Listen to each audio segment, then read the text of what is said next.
Weather is strange and unpredictable. But what could be stranger than animals falling from the sky with the rain? This strange phenomenon has been recorded since biblical times. Is this an act of God, or does science have a rational explanation? Out of all the meteorological phenomena that are amazing, animals falling from the sky has got to be one of the most fantastic ones. Yeah, I thought, well, what happened here? Who threw these out the car window? Animal X travels to Ipswich in Queensland, Australia to speak to Harold Deegan, who has witnessed firsthand animals falling from the sky. Harold and his wife Deborah Deegan have lived in Ipswich all their lives. This isolated community is a most unlikely place to experience a fish fall. I was thinking about going down to the house for dinner from the shed. No, just push straight down on the ground. And it was probably 80 foot across, 20 foot long, all these little tiny fish. I thought, well, wow, where did they come from? You know, you look up and surely not out the sky. These were all of a 2-inch length, all cold, all one thing, so it must have been one school of fish that had got close to the surface, yeah. I don't know how they got delivered right to our house. Yeah, it was a bit of a phenomenon, there's no doubt about that. The Deegans is not an isolated case. There have been hundreds of incidences all around the world.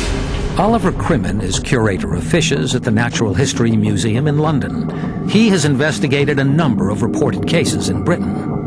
In 1984, people phoned the museum with reports of fishes falling from the sky in London, and an investigator went to somebody's house in East Ham in London and retrieved fishes from the roof. They are flounders and smelt. Looking at them, these fish, although different shapes, a long, thin smelt and a flat flounder, they're of approximately the same weight, so one could imagine they might be graded out as they were lifted from the water surface. Professor Robert McKinnell is one of the world's leading amphibian experts. There are all kinds of folk tales about amphibians, and a common one is a rain of frogs. I will attempt to make an explanation for you. Here in benign North America, we do have some real weather. I come from an area that's known as Tornado Alley, and tornadoes can really whip up a storm.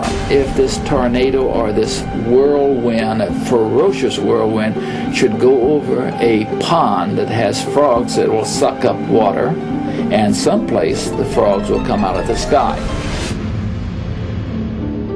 Professor Marcin Zamoski from the Nevada Desert Institute is a meteorological expert. He believes that the answer comes from nature. The tornado or the waterspout has to come over just the right location and has to be the right intensity to be able to pick up the living creatures into the funnel cloud and up into the updraft.